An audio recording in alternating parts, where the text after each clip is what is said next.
हमारा जब जुलाई 25 में कार्यक्रम होगा तब आपको पुरस्कृत किया जाना ना, तो उसके लिए तैयारी साथ साथ करनी पड़ती है, एकदम जादू नहीं हो जाता, बहुत मेहनत करनी पड़ती है। हाँ जी, कुलभूषण जी बोलो। नमस्ते आचार्य जी। नमस्ते आचार्य जी। कुसुम शर्मा जी बार बार माइक खोल रहे हैं और उसमें काफी डिस्टर्बेंस है उसके अंदर में। अभी भी बोल लिया उन्होंने। हाँ जी, कुसुम जी बात करें। चलो नमस्ते जी, रोशनी ने नमस्ते करी है, कुसुम जी बोलो। सर नमस्ते कर। हाँ नमस्ते जी, नमस्ते तो मैंने सबसे पहले नमस्ते कर लीजिए आचार्य जी। हाँ जी नमस्ते। हाँ नमस्ते जी। और मैंने कुसुम से तो ये पूछा भी था उनके हालचाल के बारे में, तो वो सुना नहीं, आप फिर पता नहीं कारण क्या था, जवाब नहीं दे पाई। खैर ठीक है, अब हम आज के कार्यक्रम की जो शुरुआत करने वाले हैं, तो आपसे एक भयंकर प्रश्न पूछा जा रहा है पहले, तो जरा अलर्ट हो जाओ। भयंकर क्या है, तो मैंने मजाक के रूप में भयंकर कहा है। आज आप में से कोई बता सकता है कि आज के मंत्र का पाठ कौन करेगा? हाथ खड़ा करना, बोलना नहीं। हाँ ठीक है, चंदा से देवा जी ने, प्रेमहंस जी ने, दो और लगा भी हाथ। कुसुम, चलो कुसुम शर्मा बताएंगे कौन करेगा। कुसुम शर्मा बोलो। आज मैं करूंगी सर। अरे नहीं बाबा, ये कोई भयंकर प्रश्न का उत्तर नहीं है ये। प्रेम जी आप बताओ, प्रेम जी बताएंगे आज। आचार्य जी मेरे हिसाब से तो आज कुसुम शर्मा को ही करना था, मैं गलत हो सकती हूँ। हाँ चलो, वो तो मैंने पहले कह दिया, वो गलत है। चंदा से देवा बोलेंगी कौन? अरे जी मैं ही कर लेती हूँ, मैं किसी और का नाम क्यों लूं। हाँ ये बढ़िया है। गीता बोले, गीता तिवारी कौन? माइक तो ऑन करो अब। मैं ही करूंगी आचार्य जी। अरे तुम सारे के सारे फेल होते जा रहे हो। मैं वाला पता है पकड़ में आ जाता है जल्दी। मैं करता ना, पकड़ ले शेर खा जाता है उसको। आचार्य जी आप ही कर लो। कौन बोला ये? रोशनी बोली है, रोशनी ने बोला जी। हाँ जी, हाँ जी मैंने बोला। आवाज आई है? आवाज आई? हाँ जी आ रही है आचार्य हाँ जी। जी आवाज आई? आ रही है। अच्छा, बस मैं ही करूंगा आज, इसीलिए मैंने पूछा था। मैं कहा ये भयंकर है, या कोई बता पाएगा कि नहीं बताएगा, लेकिन रोशनी ने तुक्का पता नहीं मार कैसे दिया। ये ठीक तुक्का लग गया बिल्कुल कि आज आचार्य जी करेंगे। तो आज ध्यान से सुनिएगा, अच्छे से म्यूजिक के साथ हो रहा है, और पूरा ध्यान रखना है, शब्दों को ध्यान से सुनना है, और कहाँ पर कौन सी मात्राएं होती हैं उसका पूरा ध्यान रखना है। और आगे के लिए, हाँ गार्गी गुप्ता कहाँ है भाई? गार्गी गुप्ता जी ने वो, इनको पनिशमेंट मिली थी एक, 500 रुपए का जुर्माना लगा था। इन्होंने कहा था कि गलती नहीं होगी। मैंने कहा नहीं, गलती होगी तो फिर दंड मिलेगा। तो उन्होंने कहा था मैं आर्य समाज में 500 रुपए दान करूंगी, तो उन्हें भी रसीद दिखाई नहीं है। जी क्या आचार्य जी मैं समाज में गई नहीं, मेरी तबीयत ठीक नहीं चलती, जब जाऊंगी तो मैं दे दूंगी और रसीद भी दिखा। सुनो, जुर्माना बढ़ जाएगा अगर ये अगली बार कक्षा में अगर आपने रसीद नहीं दिखाई तो। आचार्य जी मेरी तबीयत ठीक नहीं है, मैं जा ही नहीं पा रही हूँ। तो आपने जरूरी थोड़ी जाना, और कोई नहीं है घर में? घर में और ऐसे नहीं है कोई जाने वाला। अच्छा, ऐसे कोई और नहीं है। अच्छा तो अब कर दो प्रधाना जी को। हाँ जो मर्जी करो, हमें तो वहां पर दान पहुंचवाना है, बस ये काम है अभी। गार्गी मैं काट दूंगी तेरी पर्ची। ठीक है। आप पर्ची कैसे काटोगे भाई? भाई मेरे साथ रहती है, मेरे पास रसीद बुक होती है। अच्छा, रसीद बुक होती है, ये तो बहुत बढ़िया हो गया, फर्स्ट क्लास हो गया काम। मैं जब मिलूंगी तो इनको दे दूंगी फिर। हाँ जी हाँ, ये ठीक है, अपने आप रसीद काट दें अब तो। लेकिन एक बात है, मैं दिखा दूंगी रसीद, मैं दिखा दूंगी। जिम्मेदारी ले लिए, ठीक है जी।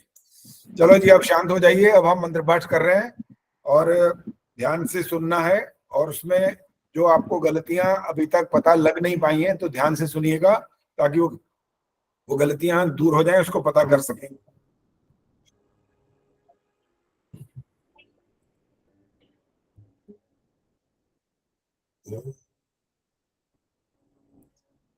सहनावतु सहनौ भुनक्तु सह वीर्यं करवावहै तेजस्विनावधीतमस्तु मा विद्विषावहै। द्विषावहै ओम शांति शांति शांति। सुनाई दिया क्या सबको? आचार्य जी आवाज क्लियर नहीं आई बीच में। आवाज क्लियर नहीं थी। आवाज आ रही क्लियर नहीं थी, अब आ रही है क्लियर? ओम हाँ, शब्द नहीं हाँ। सुनाई दिया। अब आ रही है, चलो कोई बात नहीं, हमारी जितनी आती आ नमस्ते गई। सभी को। अच्छी हाँ जी। क्लियर आवाज थी हमारे लिए तो आचार्य जी, ये तो आपके इंटरनेट की प्रॉब्लम है। मैं तो वैसे ही सरोज से ही पूछना चाहता था कि अगर ऑस्ट्रेलिया में क्लियर आ सकती है तो यहाँ की क्या बात है फिर तो। बहुत बढ़िया। देखा आपका समझ गए हम कि आप हमें पूछना चाह रहे हैं। नमस्ते फिर से। अच्छा चलो जी, हमारे अब यहाँ नमस्ते पे नहीं है। अब बिना पूछे बोलना मना है, अब बोलेंगे नहीं बिना पूछे। और सत्यार प्रकाश 10वां समोल्लास प्रारंभ हो रहा है आज। और सबसे पहले ये जो मंत्र हैं, ऊपर मंत्र नहीं है वास्तव में, मनुस्मृति के हैं ये श्लोक। ये श्लोक पढ़ सकते हो कि नहीं, पहले ये जवाब दो। एक चंदा सदेवा जी, प्रेमहंस जी, मिथिलेश मंगला। चलो अब ऐसा करते हैं, जिसने भी गलत जहां पढ़ा बस उसके बाद उसका जो अवसर है वो समाप्त हो जाएगा। प्रेमहंस जी आपसे प्रारंभ होने वाला है। पहला वाला आपने पढ़ना है, ऊपर पहले हिंदी वाला पढ़िए और उसके बाद पहला वाला श्लोक आपने पढ़ना है, फिर उसके बाद मिथिलेश मंगला पढ़ेंगी। हाँ जी, प्रारंभ से ही पढ़ती हूँ। हाँ जी अथ पढ़िए। दशम समोल्लास सारंभः अथाचार अनाचार भक्ष्य अभक्ष्य विषयान व्याख्यास्यामः। अब जो धर्म युक्त कामों का आचरण, सुशीलता, सत्पुरुषों का संग और सद्विद्या के ग्रहण में रुचि आदि आचार और इनसे विपरीत अनाचार कहलाता है, उसको लिखते हैं। विद्वद्भिः सेवितः सद्भिर्नित्य मद्वेष रागिभिः हृदयेन नाभ्य हृदय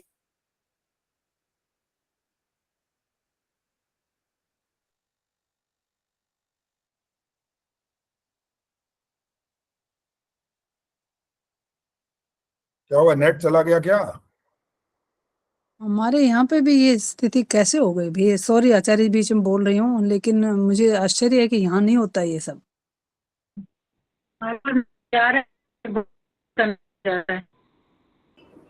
आचार्य जी ध्वनि नहीं है। लगता है प्रेम दीदी का नेट चला गया है। हाँ नेट चला गया। चलो जी, अब मिथिलेश जी आप शुरू करिए, इसको दोबारा पढ़िए। हाँ जी। विद्वद्भिः सेवितः सद्भिर्नित्यमद्वेष रागिभिः हृदये नाभ्यनुज्ञातो यो धर्मस्तन्निबोधत। दूसरा श्लोक है, कामात्मतान प्रशस्ता न चैवे हास्त्य कामता काम्यो हि वेदाधिगमः कर्मयोगश्च वैदिकः। तीसरा श्लोक है, संकल्प मूलः कामो वै यज्ञः संकल्प संभवः व्रतान् यम धर्माश्च सर्वे संकल्पजाः स्मृताः। अकामस्य क्रिया काचित् दृश्यते नेह कर्हिचित् यद्यद्धि करते कुरुते किंचित तत्तत् कामस्य चेष्टितम्। वेदोऽखिलो धर्ममूलं स्मृतिशीले च तद्विदाम् आचारश्चैव साधूना मात्मनस्तुष्टिरेव च। बस जी रुक जाइए। हाँ जी प्रेम जी, अब माइक आपका ठीक हो गया सारा कुछ? अभी ठीक हुआ है, नेटवर्क ही खत्म हो गया था। अच्छा, अब आपको छठे से पढ़ना है, छठा, सातवां, आठवां, 9वां, 10वां तक। ओके। सर्वन्तु समवेक्षेदं निखिलं ज्ञान चक्षुषा श्रुति प्रामाण्यतो विद्वान् स्वधर्मे निवेशेत वै। अब 7वां पढ़ना है। श्रुति स्मृत्युदितं धर्म मनुतिष्ठन् हि मानवः इह कीर्तिं मवाप्नोति प्रेत्य चानुत्तम सुखम। प्रेत्य चानुतमं सुखम। श्रुतिस्तु वेदो विज्ञेयो धर्मशास्त्रं तु वै स्मृतिः ते सर्वार्थेष्व मीमांस्ये अभ्याम धर्मो हि निर्भमौ। कहाँ पहुंच गए? ये कौन सा पढ़ा आपने? बीच ये में छोड़ी आठवां। एक लाइन। सारे नहीं बोलेंगे जी, सिर्फ वही प्रेम जी जवाब देंगी। ये 8वां पढ़ रही थी। श्रुतिस्तु वेदो विज्ञेयो धर्मशास्त्रम तु वै स्मृतिः ते सर्वार्थेष्व मीमांस्ये ताभ्याम धर्मो हि निर्भवौ। और किसी किसी में ये वाला श्लोक नहीं है। चलिए आगे चलिए। अच्छा, मेरे में है यही, तो मैंने हाँ, वही चलिए, पढ़ा है। कोई बात नहीं। आगे चलिए। यो अवमन्येत ते मूले हेतु शास्त्राश्रयाद् द्विजः स साधुभिर् बहिष्कार्यो नास्तिको वेद निंदकः। वेदः स्मृतिः सदाचारः स्वस्य च प्रियमात्मनः एतत् चतुर्विधं प्राहुः साक्षात् धर्मस्य लक्षणम्। बस जी, रुक जाइए अब। धन्यवाद। आगे चंदा सचदेवा जी पढ़िए अब आगे। अर्थ कामेश्व सक्ता नाम धर्म ज्ञानम विधीयते धर्म जिज्ञासा समानानाम प्रमाणम परम श्रुति वैदिक कर्म भी पुण्य वै निर्षेकाद्भिर द्विजन्मनाम कार्यः शरीर संस्कारः पावनः प्रेत्यचेह च के शान्तः षोडशे वर्षे ब्राह्मणस्य विधीयते राजन्य बंधो द्वाविंशे वैश्वस्य द्वयाधिके ततः।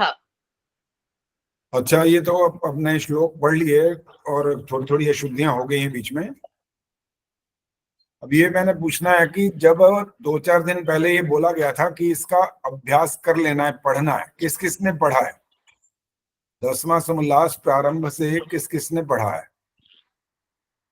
ठीक है, जिन्होंने मंत्र पढ़े हैं, श्लोक पढ़े हैं, उन्होंने तो हाथ खड़े किए ही हैं। डॉक्टर जी हैं और इंदिरा टांगरी जी हैं, गीता ने भी हाथ खड़ा है, सुनीता जी ने भी हाथ खड़ा किया है और चंद्रकांता जी ने भी इधर शायद नहीं रहे, हाँ खड़ा किया हुआ हाथ।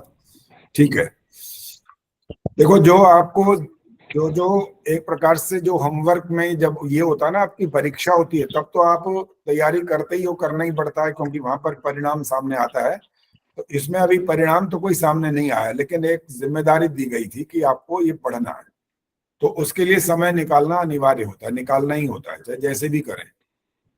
बहुत सारे जो हमारे जीवन के अंदर कार्यक्रम होते हैं, जब हम अपने युवा साथियों से पूछते हैं, बच्चों से और युवाओं से, कि भाई रविवार के दिन आर्य समाज में चले जाया करो और कभी और अवसर मिले तो सत्संग में जाने का मौका ढूंढा करो, तो उनके जवाब बड़े हास्यास्पद होते हैं, बड़े विचित्र से जवाब होते हैं जो हमारे गले नहीं उतर सकते। उनका जवाब बहुत कुछ ऐसा होता है, टाइम कहाँ है?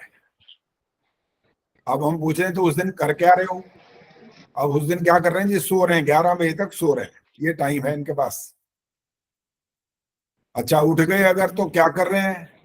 टीवी के साथ जुड़े हुए हैं, वो देख रहे हैं, और इसके अलावा क्या कर रहे हैं? जो वहां नहीं जा रहे, खेल रहे हैं। और आजकल तो जिम वाला शौक चढ़ा हुआ है ना हमारे युवाओं को, जिम पहुंच जाते हैं, वहां पर वो फिर उसके बाद प्रोटीन आदि लेते हैं और कई बार इससे बीमार भी हो जाते हैं। तो इन कार्यक्रमों में उनकी जो रुझान है वो उस तरफ ज्यादा है, और जो हमारी वैदिक संस्कृति की रक्षा की जहां बात आएगी, उसके लिए उनका रुझान न के बराबर है। कारण कौन है इसमें? सबको सोचना पड़ेगा कि इसमें कारण कहां पर है जिसके कारण से वो लोग नहीं जाते।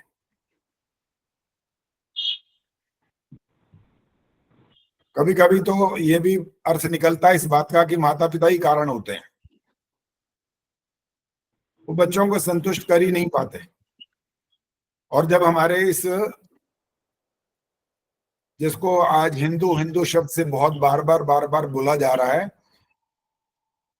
जब वो हमारे वाले बच्चे जब इन बातों को देखते सुनते और जो कुछ वहां पर क्रियाकलाप होते हैं उसके माध्यम से वो नास्तिक भी बन जाते हैं। कहते हैं ये हमारी कैसे रक्षा कर लेगा, वहां पर हम जाके इसको प्रसाद चढ़ा के आएंगे तो ये कैसे रक्षा करेगा। स्वामी दयानंद जी ने भी तो यही दृश्य देखा था और उनके मन में जो जागृति आई और उनने फिर आर्य समाज का निर्माण किया, वो सारी स्थिति हमारे सामने है। तो हमारे बच्चे ना इधर के ना उधर के, वो उस वजह से नास्तिकता की ओर जा रहे हैं, और अगर हम अपनी बात उनको कहने की बात करते हैं तो उस तरफ उनका रुझान नहीं है।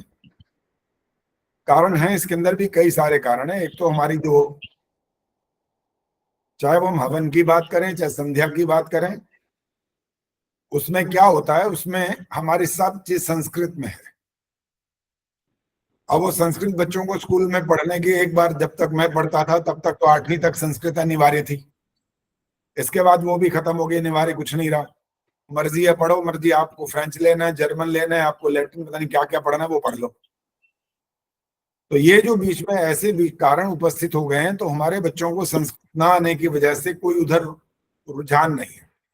एक और बड़ा कारण ये है कि अगर कोई एमए और पीएचडी आदि इंग्लिश और बाकी सब्जेक्ट्स में करता है तो उसको नौकरी मिल जाती है, और कोई संस्कृत में एमए और पीएचडी हो जाए तो वो ढूंढता ही रहता है कि नौकरी मिलेगी कि नहीं मिलेगी।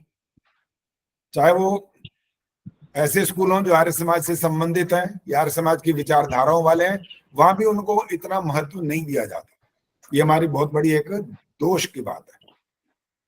जो अपने संस्कृति को बचाने के लिए इन ऐसे ग्रंथों को पढ़ रहे हैं, संस्कृत जो मूल भाषा है उसका स्वाध्याय करते हैं, उसको अच्छे से पढ़ते हैं, और उनका परिश्रम फिर बाद में जब सार्थक होता नहीं दिखता तो वो क्या मन में एक संकल्प लेते हैं कि अपने बच्चों को हमने प्रचारक ही नहीं बनाना, क्योंकि वो अपना देख रहे होते हैं हमारा हाल क्या हो रहा है। जब उनका खुद का सम्मान नहीं हुआ, उनको खुद को आर्थिक दृष्टि से लाभ नहीं होता, तो वो फिर इस बात पर आ जाते हैं कि हम अपने बच्चों को प्रचारक नहीं बनाएंगे, अब चाहे बाकी जो कुछ मर्जी बनाए। तो ये जो वो कुछ बातें हैं जो कड़वी बातें हैं, ये हमारे समाज के लिए हानिकारक बातें हैं, जिसके लिए हम प्रयास न के बराबर करते हैं, पुरुषार्थ नहीं कर रहे हैं। आर्य समाज में अगर कोई सन्यासी महात्मा कोई आ जाए, बिना बुलाए आ जाए अगर, तो समझ लो उसका सम्मान नहीं होता है वहां पर। उससे ये पूछा जाता है कैसे आना हुआ। अगर कार्यक्रम होता है तो फिर तब तो करना पड़ता है, वो तो बात अलग हो ही गई। उनको कार्यक्रम में सादर आमंत्रित किया गया, फिर आप भोजन की व्यवस्था करते हो, दान दक्षिणा भी देते हो, सारी व्यवस्थाएं तब हो जाती है। अब वो भ्रमण करते करते, सन्यासी का तो काम यही होता है भाई, वो तो भ्रमण करते करते कहीं भी जा सकता है, उसका तो ठिकाना 2 दिन से ज्यादा कहीं होता ही नहीं है। वो जब आ जाता है आर्य समाज के अंदर, तब वहां पर उसका जो सम्मान आदि नहीं हम करते, तो ये हमारा बहुत बड़ा दोष हो जाता है। हमारे जो 4 आश्रम है, मधु जी बताएंगे 4 आश्रमों के नाम। जी आचार्य सादर नमस्ते। नमस्ते जी। वानप्रस्थाश्रम, गृहस्थाश्रम। रुक जाइए, क्रम गलत हो गया इसलिए इसको ठीक नहीं मानते। ओ क्षमा चाहते हैं। दोबारा बोल सकते हैं, बोलिए। जी जी। ब्रह्मचर्य आश्रम, गृहस्थाश्रम, वानप्रस्थ और संन्यास। हाँ ठीक है। ये जो आश्रम व्यवस्था जो बनाई गई थी, ठीक है, वानप्रस्थ और संन्यास की जो बात हम कह रहे हैं, यहाँ पर व्यक्ति घर में, वानप्रस्थ में भी उसको जाना होता है, संन्यास में तो बिल्कुल एक स्थान पर टिकना मना होता है कि आप चलते रहिए बस। तो ब्रह्मचर्य के बाद जब वो गृहस्थी बनता है, तो गृहस्थ के बाद आज ना वानप्रस्थ होता है ना संन्यास होता है, अब ना के बराबर होते हैं सारे। कारण फिर वही है, इस बात का वही अर्थ है जो भी मैं बात कर रहा था। वहां पर जब उसको देखा जाता है कि मेरी व्यवस्था ही नहीं समाज कर सकता, मैं अपना घर छोड़ रहा हूँ, मैं सारे सुखों का त्याग कर रहा हूँ, मैं संसार के लिए बहुत कुछ करना चाह रहा हूँ और संसार मेरे लिए रोटी की प्रबंध नहीं कर सकता, तो फिर वो इस बात को दूर करने की कोशिश करता है। ये फिर उसका दोष नहीं कहता। ये जो 4 आश्रमों की बात है, उसमें सर्वश्रेष्ठ आश्रम कौन सा है? हाथ खड़ा करना। निर्मला देवी जी बताएंगे। सर्वश्रेष्ठ आश्रम गृहस्थाश्रम। क्या आधा उत्तर ठीक है, भी आधा भी गलत है? अगर बाकी बताना है तो बता सकते हो दीदी। एक बार फिर से क्वेश्चन बोलना आचार्य जी। क्या बोलो? प्रश्न एक बार फिर से बोलना, क्या पूछा था? आपने उत्तर ठीक दिया, लेकिन नहीं, मैंने कहा आधा उत्तर ठीक है, ये आधा गलत है। अगर आधा उत्तर ठीक बाकी आता है तो बोल सकते हो। अच्छा जी। बबली देसवाल। गृहस्थाश्रम तीनों आश्रमों का वो करता है, एक मिनट रुक जाओ, देखभाल करता है आचार्य जी। एक मिनट निर्मला जी, देखो जब आपने ये वाला उत्तर दिया गृहस्थ आश्रम, तो मैंने इसको गलत नहीं बोला था, फिर आपने उसकी व्याख्या कर दी, उसकी जरूरत नहीं थी, इससे अलग उत्तर था तो वो देना था। बबली आप बोलो क्या बोलना। संन्यास आश्रम को सबसे ऊंचा आश्रम बताया गया है आचार्य जी, क्योंकि वो क्या आपका उत्तर इतना ही है या कुछ और भी है? वो आचार्य जी के सन्यासी ही तो हम गृहस्थियों को ज्ञान देकर ऊंचा उठाते हैं आगे। मैंने सुनो, मैंने व्याख्या नहीं पूछी है, मैंने ये पूछा है आपका उत्तर यही है कि इससे अतिरिक्त और भी कुछ उत्तर है, ये पूछा है। संन्यास आश्रम ही स्वामी जी ने बताया। ये भी अधूरा उत्तर है, और हाथ खड़ा कर सकते हैं।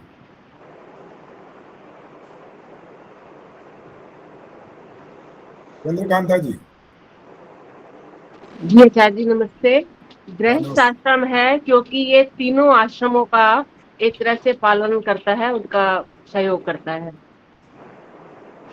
ब्रह्मचर्य का, वानप्रस्थ का, गृहस्थ का तो करता ही है, और संन्यास का भी।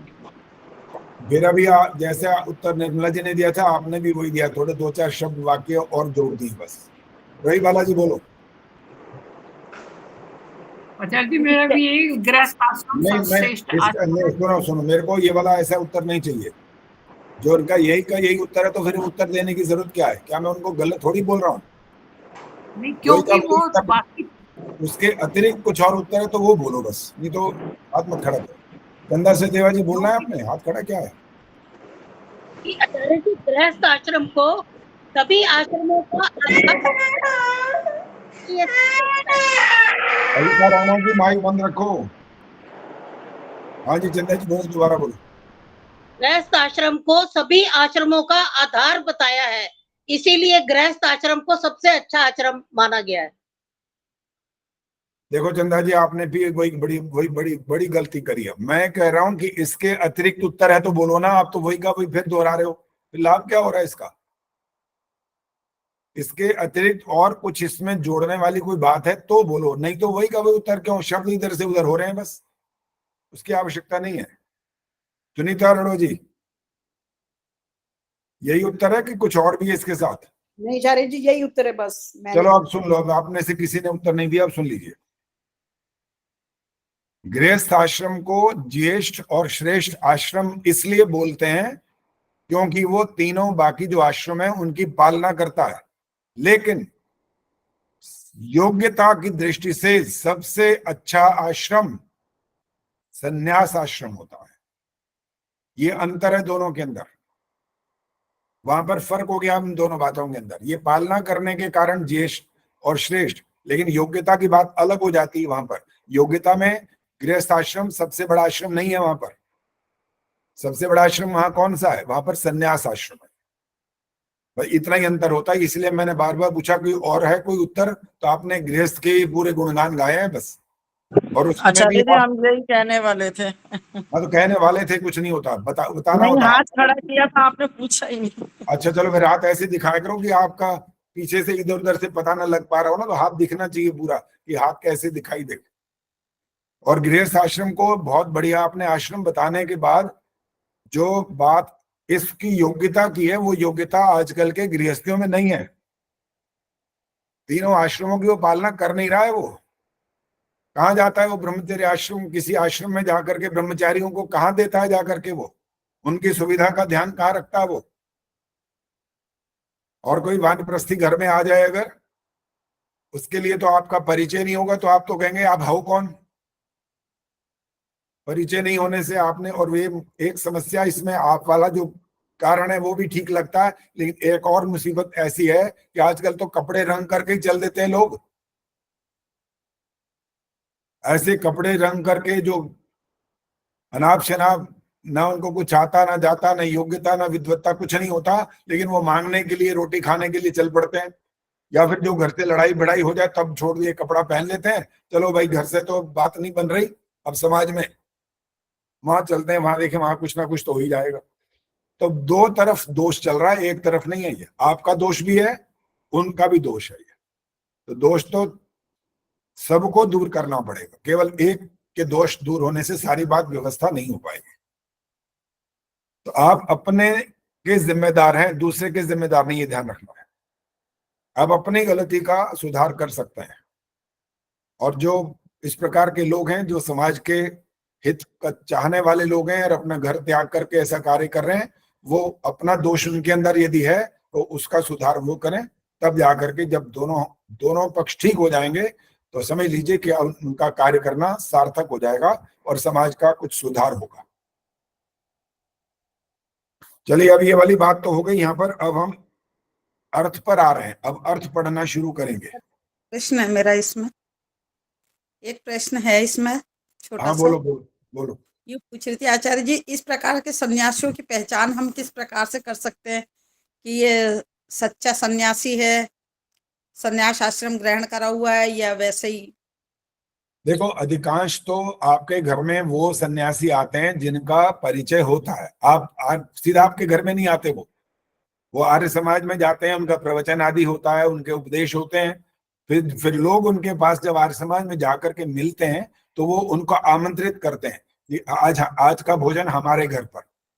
तो वहां पर आपको परिचय तो वहां मिल ही जाता है, उनकी योग्यता का पता लग जाता है उनके प्रवचन सुनते ही कि इनको वेद का ज्ञान है कि नहीं है, या इन्होंने वाकई केवल कपड़े रंग रखे हैं।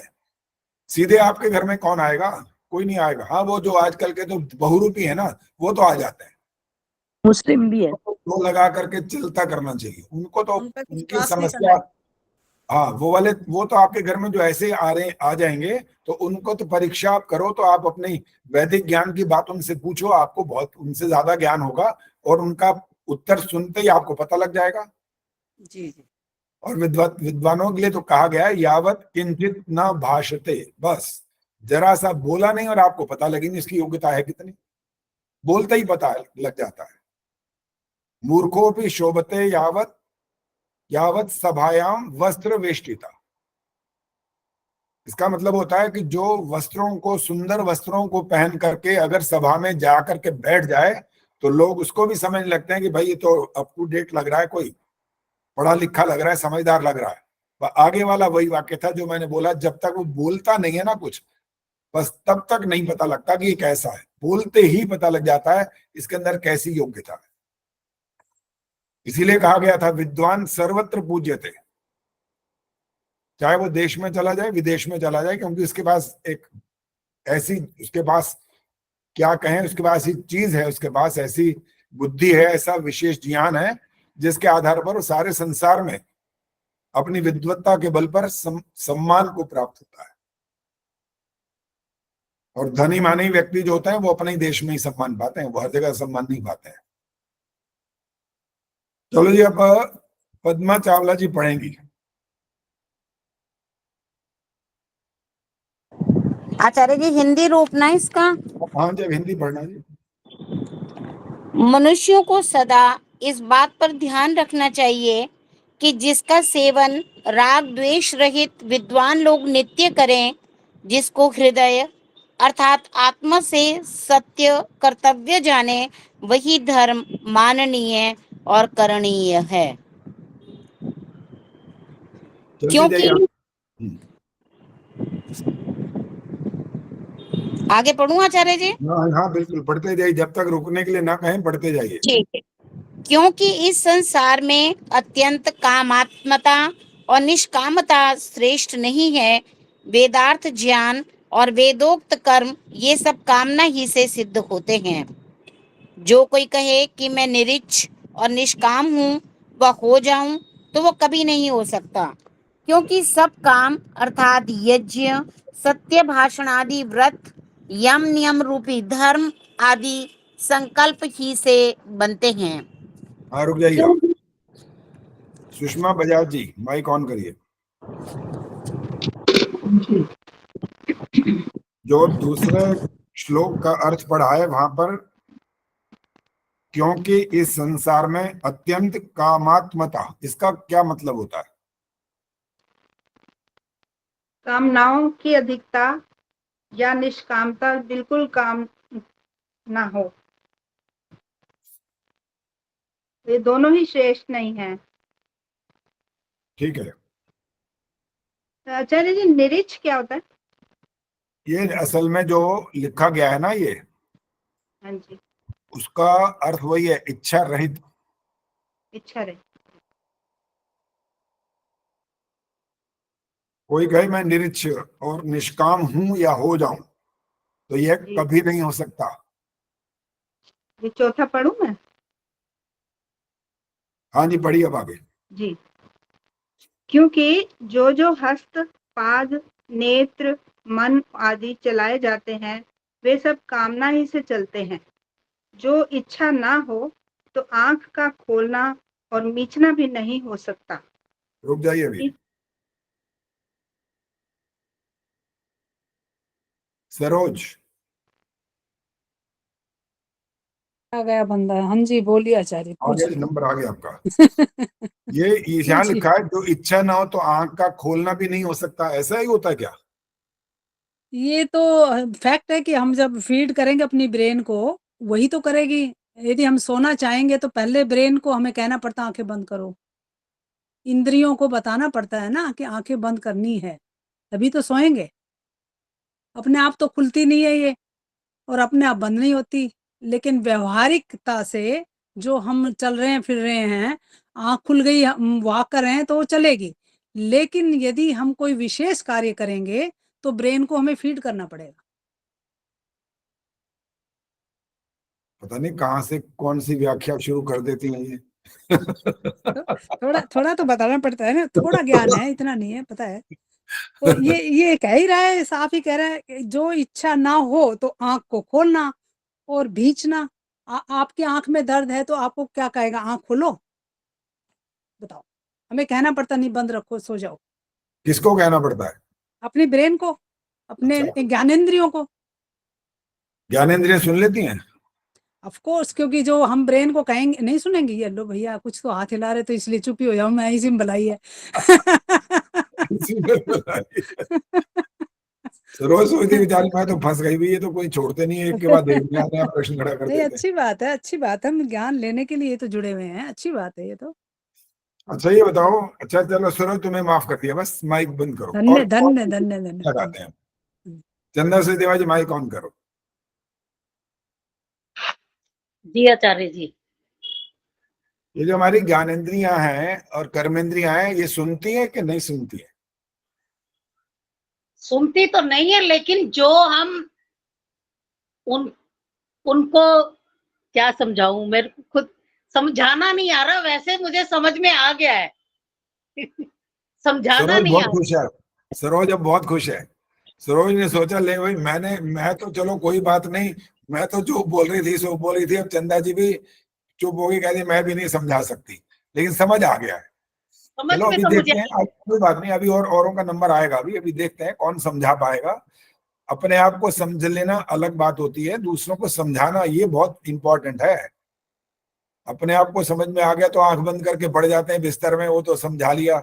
अब दूसरे को समझाएंगे, कैसे समझाएंगे, वो भी तो समझाना जरूरी है। कुसुम शर्मा जी बताएंगे, आज बहुत दिनों बाद आ जाएंगे, इनसे बात करते हैं। सर हमारी ज्ञानेंद्रियां सुनती है तभी तो हम। उदाहरण दो, उदाहरण।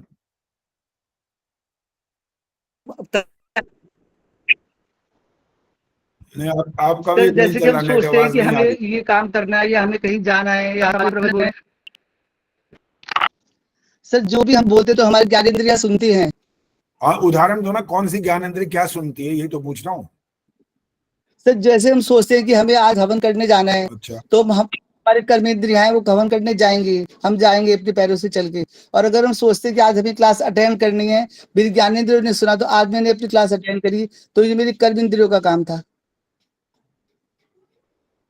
आपने कहा जैसे पैर वहां चले जाते हैं हमें लेकर के, तो पैर सुनते हैं, मतलब ये मतलब हुआ? ज्ञानेंद्रियां उसको उनको ऑर्डर देती हैं। ज्ञानेंद्रियां कौन सी को ऑर्डर देती है, ये तो पूछ रहा हूँ। सर हमारा ब्रेन ही देगा। तो ब्रेन मतलब क्या है? वो सुनता है, इसका मतलब सर ब्रेन के कहने से तो हम लोग सारे काम कर पाते हैं, अदरवाइज नहीं कर पाएंगे। जो भी हमारे दिमाग में आता है हम वो ही करते हैं, जो भी हमने सोचा वो हमारे दिमाग ही सोचता है, उसी के अकॉर्डिंग हम काम करते हैं, तो वो हमारे कर्म। आप सोचने वाली बात बिल्कुल ठीक कह रहे हो, उसमें कोई गलती नहीं है। आपने कर्मेंद्रियों वाली बात भी कही है कि हम पैरों के माध्यम से वहां चले जाते हैं, जो हमने सोच लिया, हमारे ब्रेन को हमने कहा और उसने सारी बात की, पैरों को किया, फिर वहां हाथों ने अपना काम किया, सामग्री डाली, आहुति डाली, यज्ञ किया, मंत्र पाठ किया, बोलना, सारे काम हो गए। लेकिन इनमें से कौन सी चीज सुन रही है, मैं उसका पूछ रहा हूं, उसका नाम क्या है? कौन सी चीज सुनती है ये जो आप किसी को बोल रहे हैं? वो कौन सी चीज है वो? सुशीला ढाका जी बोलिए। आचार्य जी नमस्ते। हाँ नमस्ते जी। आचार्य जी, इंद्रिया कर्मेंद्रिया सभी जड़ हैं, इन सब को चलाने वाला आत्मा ही होता है। बस हो गया, उत्तर यही चाहिए था, यही उत्तर। बिना आत्मा के आपका जो ये ब्रेन है ना, और ये आपके आंख नाक कान हाथ पैर कुछ नहीं करेंगे। जिस समय मृत्यु हो जाती है तब ये सब कुछ होता है, शरीर के अंदर ही होता है सब कुछ। लेकिन कोई इसका ऑर्डर सुनने को वाला नहीं होता वहां पर, वो ऑर्डर देने वाला निकल गया, वहां से चला गया, इसलिए कोई इंद्रिय उसका काम नहीं कर सकती है। तो जो जिसको बताया जा रहा है, सुनाया जा रहा है, माध्यम यही है जिसका आप नाम ले रहे हो। माध्यम के लिए मना नहीं किया, लेकिन जो चेतन शक्ति है उसके माध्यम से आगे काम होना है। वो जिसको आप ब्रेन कह रहे हो बार बार, कोई मस्तिष्क बोले, दिमाग बोले, कुछ भी शब्द बोलो, उससे फर्क नहीं पड़ रहा, लेकिन वो जो काम करेगा उसका आधार चेतन शक्ति है पहले, और उस चेतन शक्ति का नाम है आत्मा। इसके बगैर कार्य नहीं होने वाला है। आंख नाक कान हाथ पैर शरीर सब कुछ होता है, मृत्यु हो जाने पर सब कुछ होता है, लेकिन कोई अंग काम नहीं करता, न कर्मेंद्री न ज्ञानेंद्री, सब जड़ होते हैं। आचार्य जी एक प्रश्न पूछूं? सुदर्शन जी क्या बोल रहे, बोलो। मैं ये पूछना चाहती हूँ, जब इंसान की मृत्यु हो जाती है तो आत्मा निकल जाती है, वो जड़ हो जाता है, परंतु उसमें परमेश्वर होता है या नहीं होता? किसके अंदर? उस शरीर के अंदर, जड़ है शरीर, ईश्वर होता है वहां पर। तो फिर जब जलाते हैं तो ईश्वर भी साथ जल जाता है। ईश्वर का शरीर नहीं है इसलिए वो नहीं जलता। तो फिर यही चीज समझनी थी, मेरे को थोड़ी परेशानी। अभी लग तो ऐसा है, समझ तो अभी भी नहीं आई ना, भाई शरीर कैसे नहीं जलता जब उसके अंदर है? हाँ अच्छा एक बात बताओ, मैं प्रश्न कर रहा हूँ, ध्यान से सुनना और उत्तर देना। लड्डू खाया है कभी? हाँ जी खाया है। तो लड्डू में ईश्वर होता है कि नहीं होता? हाँ ईश्वर तो सर्वव्यापक है। जो छोटा सा प्रश्न है, छोटा सा उत्तर चाहिए पहले। हाँ है। तो आप लड्डू को खाते हो तो इसका अंदर आप ईश्वर को खा जाते हो? हाँ ये तो नहीं। अगर ये समझ आ गया तो वो उत्तर अपने आप समझ में आ गया।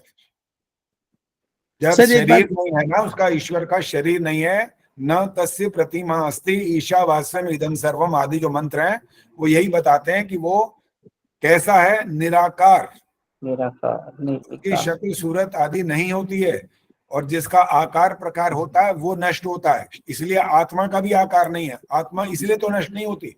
शरीर का आकार होता है, और आकार होता है तभी ये पैदा होता है, आकार होता है इसलिए मरता है। समझ आया कि नहीं आया? आ गया जी। अब आगे से आचार्य जी ये समझा देना। मैं पूछूं, एक प्रश्न मैं पूछूं? एक मिनट सर, सिर्फ हाथ खड़ा किया करो, बोलना नहीं है। निर्मला देवी जी पहले बोलिए आप। आचार्य जी क्या आत्मा सारथी है, जैसे हमारे शरीर का सारथी आत्मा है? जब हम इस उदाहरण से घोड़े, रथ और ये सारथी और लगाम ये सब बातें करेंगे ना, तब आप इसको सारथी बोल सकते हो। वैसे क्या सारथी का मतलब कोई इस पर कोई सवार होकर के, जैसे हम किसी रथ पर बैठते हैं, उस तरह का थोड़ी उदाहरण दिया जा सकता है। उदाहरण जैसे वही चलाता है ना सब चीजों को। मन तो जड़ है, वैसे तो मन चलाता है, लेकिन मन तो जड़ है ना। हाँ लेकिन इंद्रियां भी जड़ हैं, वो भी तो काम करती हैं। इंद्रियां कौन सी चेतन है? वो भी जड़ है। कुसुम शर्मा जी बोलिए। धन्यवाद आचार्य। सर हमें किसी ने बोला कि ये होता है, इसको आत्मा राम बोलते हैं क्या? कहती है गले में सारी हड्डी सी होती है, बाहर को निकली होती है। कहती है आत्माराम में बड़ा अच्छा पुरुष है, इसने बड़े अच्छे कर्म किए। क्या ये बात सच है सर? बिल्कुल गलत है। अगर एक कोई हड्डी का छोटा सा टुकड़ा ऐसा का ऐसा बाद में जब हम संस्कार करके आते हैं, अगले 2 दिन बाद जाते हैं वहां पर, जब राख इकट्ठी करते हैं वहां पर हमको हड्डी वगैरह सब मिलती हैं, और वो अगर साबुत मिल जाए तो इससे उसके जीवन के कर्मों का कोई संबंध नहीं है, कोई भी। हमारे दादाजी जो अच्छे वानप्रस्थी थे, पहले सुन तो लो, बता रहा हूँ अभी, पहले मेरी बात शुरू होगी तो वो प्रश्न पहले उत्तर सुन लो, फिर आप अपना प्रश्न कर देना। मैंने अब आपका प्रश्न सुन लिया, उत्तर भी दे दूंगा। हमारे दादाजी की तो बिल्कुल पूरा का पूरा, जैसे वो गले में कोई माला भी डालते हैं ना, जैसे सन्यासियों वानप्रस्थियों का सम्मान करते हैं लोग, तो उनके तो शक्ल सूरत बिल्कुल वैसे, दाढ़ी सब कुछ वैसा का वैसा निकला था। लेकिन वैसे वो थे ही अच्छे वानप्रस्थी थे, और उन्होंने बहुत यज्ञ करवाए, बहुत प्रचार किया आर्य समाज का। इस बात का ये अर्थ नहीं है कि अगर कोई अच्छे कर्म करेगा तब उसका ये साबुत बचेगा और वो इसका अर्थ से निकालना पड़ेगा, ऐसा नहीं है। अब आपका आत्माराम वाला जो प्रश्न है, वो किसी ना किसी का कोई नाम किसी ने जब रखना था तो ये राम नाम रख दिया। अगर हड्डी का नाम ही आत्माराम है तो हड्डियां तो हमारे पास जो बाहर निकल जाती हैं शरीर से, जब टूट फूट जाती है, उसकी जगह रॉड डाल दी जाती है, तो आत्माराम निकल गया, इसका मतलब शरीर से। वो कहाँ निकला? वो तो आत्मा तो अंदर मौजूद है अभी भी। हड्डी टूटना, अलग होना, कट जाना अलग बात होती है। इसलिए आत्माराम केवल एक व्यावहारिक दृष्टि से और अव्यावहारिक दृष्टि से कहना चाहिए, इसका नाम रखा गया बस। इसका जीवन के कर्मों से कोई लेना देना नहीं है। किसी का तो नाम निशान भी नहीं दिखता, पूरा पूरा भस्म हो जाता है, कोई दिखता ही नहीं वो है कहाँ, ढूंढते रहते हैं लोग। वैसे हमने भी कितने संस्कार में जाकर के, जो हमारे पारिवारिक ऐसी घटनाएं हुई हैं, हमने भी वहां देखा, ढूंढा, कहीं कहीं मिल भी गया, कहीं नहीं भी मिला। इससे उसका कोई संबंध नहीं है कि हमारे जीवन के कर्म कैसे थे। हाँ जी, और किसी ने पूछना है तो हाथ खड़ा कर सकते हैं अभी। पूछ रही है सर। सर कहते हैं कि जिसका हार्ट बड़ा स्ट्रांग होता है, जिसका दिल बड़ा स्ट्रांग होता है, माइक बंद रखो भी आपके। सर जब उस बंदे को हम उसका संस्कार करते हैं तो तब तो वो कहते हैं मेरा दिल तो जलेगा ही नहीं, मेरा दिल तो ऐसा ही मिलेगा। ऐसा थोड़ी होता है सर।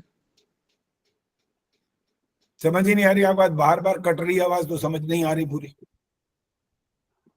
सर मैं ये कह रही हूँ, अगर कोई बंदा बहुत ज्यादा स्ट्रांग होता है, वो मतलब अपने आप को बहुत ज्यादा स्ट्रांग मानता है, नर्वस नहीं होता है, तो वो ये बोलता है कि मैं को जब तुम मेरा संस्कार करोगे तो मेरा दिल नहीं जलेगा, बाकी सब कुछ जल जाएगा मेरा। ऐसा होता है क्या सर? ये दिल क्यों नहीं जलेगा? कोई वो लोहे का बना हुआ है क्या? लोहे का थोड़ी बना हुआ है, तो जो शरीर है 5 तत्वों से बना है, वही बने, वही जल के समाप्त हो जाता, कुछ नहीं बचता। किसी की हड्डियां बहुत मजबूत हो तो हड्डियां। अभी जब उत्तर दे रहा होता तो पहले सुना करो ना, दूसरा प्रश्न क्यों करते हो? सुना करो पहले पूरी बात। जिसकी हड्डियां ज्यादा मजबूत होंगी वो साबुत की साबुत पैर की हड्डी बिल्कुल वैसे की वैसी मिल सकती है, और जो कुछ जिसमें कमी हो जाती है वो भ्रंश हो जाती है, टूट फूट जाती है। बस इससे फर्क क्या पड़ा? कोई फर्क नहीं पड़ता। आत्मा के कर्मों का कोई लेना देना नहीं है इस बात से कि आपका शरीर इतना तगड़ा था या बहुत कमजोर था, इससे कोई लेना देना नहीं है। आत्मा का जो संबंध है कर्मों से है, और कर्म फल व्यवस्था आत्मा के साथ जुड़ी है, इस शरीर के साथ कुछ संबंध नहीं है यहाँ पर। अब बोलो, कुछ बोलना है? और ठीक है जी। और कौन पूछ रहा था? बोलो। और अंजू विद्यार्थी बोलो।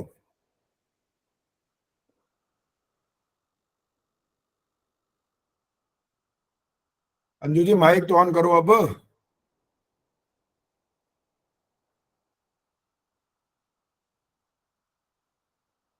अब माइक नहीं ऑन हो रहा आपका अभी तक, बोलिए। माइक ऑन करके बोलो ना। पहले रेणु पुरुथी जी आप बोलो, जिन्होंने हाथ दिखाई दे रहा है उसको, उनको पहले मौका मिलेगा। रेणु पुरुथी। नमस्ते आचार्य जी। मैं एक बात पूछना चाहती हूँ आचार्य जी। हाँ जी बोलो। जैसे अब संस्कार करने के बाद वो हड्डियां फूल लेके जाते हैं हरिद्वार वगैरह कहीं भी, हाँ, तो उसमें ना अभी मैंने देखा कि जैसे लोग गए तो मतलब कि गाड़ी में उन्होंने कहा कि एक सीट हमने उनके लिए अलग खाली रखी है, जिसकी वो लेके जा रहे हैं हड्डियां, फूल लेके जा रहे हैं। और बाकी मतलब कि किसी को मना कर दिया कि आप नहीं जा सकते, हमारे पास सीट नहीं है। तो ये क्या मतलब कि ये कोई जरूरी होता है या ऐसा कुछ है? चलिए उत्तर सुनिए इसका। हाँ, आशा सचदेवा जी माइक बंद रखें भी। देखो, एक बच्चे ने इस ऐसे ही एक प्रश्न को सामने रखा था, वो हमारे से ही बात की उसने। कहा लगा सर आप ये कहते हो कि मूर्ति पूजा नहीं करनी चाहिए, वो ईश्वर की मूर्ति नहीं होती है। कहा हम तो यही मानते हैं, ईश्वर की मूर्ति नहीं हो सकती है। लेकिन जब आप मूर्ति पूजा नहीं करते तो ये काम कर सकते हो क्या? अब जरा ध्यान से सुनना, फिर आपको आपका उत्तर मिलेगा। मैंने पूछा क्या करना है? कहने लगा आपके पिताजी की फोटो है। मैं कहा है। आप उस फोटो में पैर रख के दिखाओ। तो मैंने कहा क्यों रखूं? कहने लगा फिर तो इसका मतलब आप मूर्ति पूजा करते हो। मैंने कहा इससे मूर्ति पूजा सिद्ध कैसे हो गई? अब अगर जो बहुत अच्छे से ज्ञानवान नहीं होंगे ना, वो तो ये बात यहीं से कह करके स्वीकार कर लेंगे कि भाई हाँ हमारे अंदर भी ऐसी मूर्ति पूजा की कुछ भावना है। ये वास्तव में ऐसा नहीं है। वहां प्रश्न ये करना होगा उस बच्चे से कि वो जो ये कह रहा है कि आप अपने पिता की फोटो पर पैर रख दो, उससे प्रश्न ये किया जाएगा कि तुम पढ़े लिखे हो? कि हाँ। तो ये बताओ क्या फोटो का स्थान पैर के नीचे होता है? रेणुका जी जवाब दो। हाँ जी, नहीं जी नहीं। बस जैसे ये है एक सम्मानजनक उसका स्थान होता है, ऐसे ही जो आप पात्र लेकर के जा रहे होते हैं हरिद्वार, तो आप पात्र का सम्मान पूर्वक उसको गोद में रख सकते हो। बस ये थोड़ी कि एक सीट अलग से रखोगे। और वो आचार्य जी गोद में तो रखते हैं, गोद में रखते हैं, पर फिर भी एक सीट खाली रखते हैं कि उसको किसी में नहीं बैठने नहीं देते किसी को भी उस पे। तो फिर उनसे ही पूछना ये उनका क्या इसका लॉजिक है? हमारे हिसाब से कह रहे हैं कि वो हम उनको छोड़ने जा रहे हैं तो इसलिए उनकी मतलब वो अपनी सीट उनकी खाली रहेगी। अरे भाई ये लगभग वही वाली बातें हैं कि जो यहाँ पर बैठ करके जब करते हैं ना श्राद्ध, और श्राद्ध में वो सोचते हैं कि हमने उनके नाम का श्राद्ध किया और ये भोजन पंडित जी करेंगे और भोजन उनको पहुंच जाएगा। ये वही वाली कहानी है। अरे साथ बैठे हुए को भोजन नहीं मिलता तो उनको कहाँ पहुंच जाएगा? और बात सब अभी और बहुत सारे प्रश्न खड़े होंगे यहाँ पर। ये पूछना पड़ेगा कि अगर थोड़ी देर के लिए मान लें कि आप ऐसा आपके अंदर ज्ञान विज्ञान है और आपके पास ऐसा साधन है कि आप उनको रोटी पहुंचा देते हो, तो ये बताओ जो यजमान है उसकी गलती बताने वाला हो, यजमान से पूछने वाला हो, हे यजमान तुम ये बताओ तुम्हारे अंदर दया नाम की कोई चीज नहीं है? तुम साल में एक बार भोजन करवाओगे क्या उसे? रोज करवाना। फिर अगर ये समझ ही रहा है कि रोटी उसको पहुंच रही है तो साल में एक बार भोजन क्यों करवा रहा है? रोज करवा। और फिर अब उसकी दूसरी गलती फिर दिखवा देंगे कि जब तेरा बेटा साथ में बैठ रहा है, वो भोजन कर रहा है तो तेरे को प्राप्त नहीं हो रहा, तो तुम ये कैसे मान बैठे कि पंडित जी भोजन करेंगे तो उनको मिल जाएगा जा करके? और तुम्हें ये कैसे पता कि वो मनुष्य बने? ये कैसे पता लगा तुम्हें? कोई उन्होंने चिट्ठी पत्री भेजी है क्या? इसलिए सारी की सारी ये बातें अवैधिक होती हैं, इनका कोई मतलब नहीं है, कोई इनका स्थान नहीं होना चाहिए जीवन के अंदर। वही ना, अभी अभी ये हुआ ना, तो वो जिसकी डेथ हुई थी उसकी बहन इतना रो रही थी कि मुझे जाना है साथ में, पर वो कहे हमारे पास सीट नहीं है, इस सीट पे नहीं बिठाएंगे किसी को भी। तो मुझे अजीब लगा कि ये क्या है। ऐसे प्रश्नों का उत्तर तो आपने उनसे ही लेना है, हमारे से तो सिद्धांतिक बात आप कर सकते हो। बस वो ऐसे नहीं किया, वो रो रहा था, वो कर रहा था, वो उनसे संबंध है, हमारे से इस बात का कोई संबंध नहीं है। बस ये आप बंद करो। सुनीता जी बोलिए, सुनीता अरोड़ा। ये जो आपने पहले आंसर इसका बता दिया, सम्मान पूर्वक किया जाता है। और ये जो सीट जो रखी जाती है वो सम्मान पूर्वक ही रखी जाती है, जमीन पे उसको नहीं रखते। जो हड्डियां वगैरह हैं तो उसका जो बैग होता है उसको ऊपर ही रखते हैं। तो फिर उन्होंने तो बस वालों ने, जिसने भी गाड़ी करनी उसने कहा ना इसकी टिकट खर्च हो, तो टिकट खर्च नहीं पड़ती होगी, सम्मान पूर्वक उसको रखते हैं, जमीन पे नहीं रखते। नहीं, हमने जमीन पर रखने की बात ही नहीं करी। हम तो कहा अपने पात्र अपने हाथ में गोद में रखो सामान। सीट पे रखते होंगे ना, सीट पे क्यों रखते हैं यही तो पूछ रहा हूँ, क्यों सीट पे रखने से क्या होगा? जैसे आपने अभी उदाहरण दिया है, वो फोटो का स्थान पैरों के नीचे नहीं है, ऐसे इसको भी सम्मान देने के लिए चाहे उनको अलग से सीट खरीदनी पड़े, टिकट खरीदनी पड़े, तो वो खरीदते हैं सम्मान के लिए ही बस। इसमें कोई ज्यादा लॉजिक नहीं है इस बात में कि इससे ज्यादा सम्मान हो जाता है। अलग देखो, आप इस बात का अर्थ ये निकालो कि एक जो बच्चा भी कई एयरपोर्ट पर तो एक ऐसी हाइट वाला लगा होता है, इस हाइट से बच्चा बड़ा हुआ तो उसकी पूरी टिकट लग जाती है, ठीक है। और कहीं कहीं रेल में इतनी हजारों झूठ बोल बोल के बच्चा इतने साल तक इसके आधी टिकट, इसके बाद पूरी, वहां पर उसकी आधी टिकट लेने के लिए उसके उम्र कम बताते हैं। फिर वो टीटी जब आता है उससे पूछते हैं बेटा तुम्हारी उम्र कितनी है, वो सच बता देता है। तो सम्मान की जहां तक बात होती है, वास्तव में सम्मान का अगर आप उसको गोद में रखते हैं तो कोई इसमें असम्मान नहीं हो गया, कोई अर्थ नहीं निकला। व्यक्ति तो वहां है ही नहीं, वहां पर व्यक्ति तो समाप्त हो गया, चला गया। आचार्य जी, अमृतसर से वो जाना है,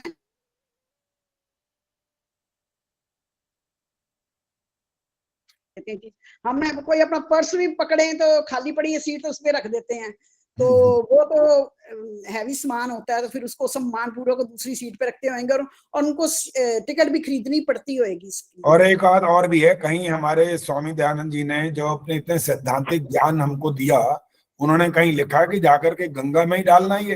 उन्होंने पता है अपने भजन के अंदर उनके लिए क्या लिखा था, खेतों में जाके डाल देना ही राख, खेतों में। कोई वहां जाकर के आप डाल के आएंगे ना अगर गंगा में वो सब अस्थियों को, तो वहां पर कोई ना तो उसकी शुद्धि होने वाली है, उस आत्मा को कोई फल मिलने वाला है, ना आपको इसका कोई फल मिलने वाला है। हो सकता है इसका कोई दंड होता हो तो वो मिल सकता है, कोई इसका आपको फल नहीं मिलने वाला कि आपने उस आत्मा की हड्डियों को वहां गिराया, वहां जाकर के बहा दिया, इसलिए आप उसको मुक्ति दिलवा रहे हो। कुछ नहीं होगा इससे। सुषमा कुमार। गंगा में फास्फोरस हो जाता होगा हड्डियों का, गंगा में जरूर फास्फोरस की वृद्धि हो जाती है। कुछ नहीं होता उससे। स्वामी दयानंद जी को अगर ये वाली बात पता थी, उतना ज्ञान उन्होंने दिया, उन्होंने कहाँ लिखा था आप इस बारे में कि आप वहां पर डालोगे तो इसका ज्यादा, उन्होंने कुछ नहीं लिखा, ये हमारी अपनी कल्पनाएं हैं। सुषमा कुमार बोलो।